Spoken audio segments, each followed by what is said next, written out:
अगर आप भी चाहते हैं कि विराट म्यूजिक का ऑडियो वीडियो सबसे पहले आप तक पहुंचे, तो हमारे चैनल को सब्सक्राइब करें और साथ में बेल आइकन को दबाना ना भूलें। अखंड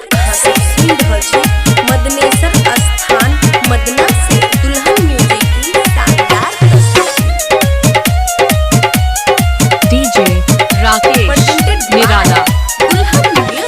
सटला से देह में गाढ़ पैध देला अनियता बात लगे झगड़ा तू केला सटला से देह में गाढ़ पैध देला अनियता बात लगे झगड़ा तू केला लिहा नहीं हमारा ससुता में लिहा नहीं खौरी हमरा ससुता में तोरा बाप से गे भेट हमको रे बगे चोई नहीं छौरी रसता में तोरा बाप से हम भेट के तो रे बगे चोई नहीं छौरी रसता में हमको कुछ बोले क्या?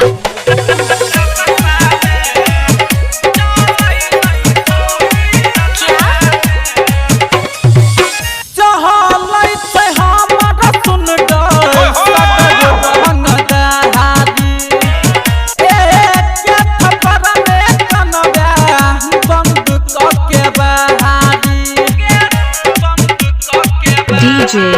राकेश निराला डीजे राकेश निराला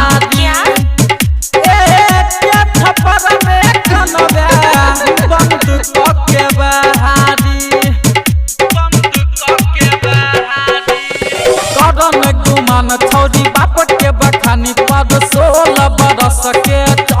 जवानी पर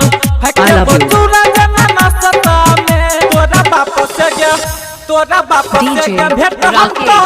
निराला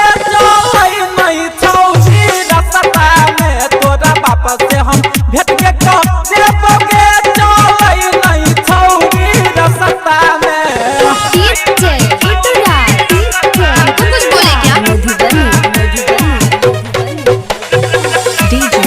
राकेश निराला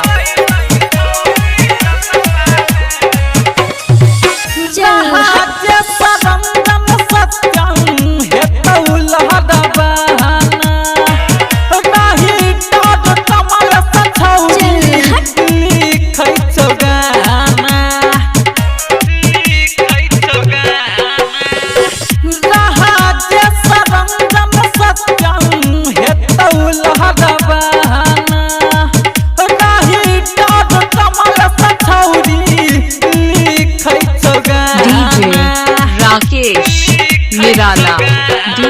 डीजे रास्ता में पड़े बैरिया के न हर लुट ले तो मादा छौरी बाजा बैठे अगर संगे तो आता देना खसता में तोरा बाप से गई तोरा बाप से हम भेट गई को देबो के चल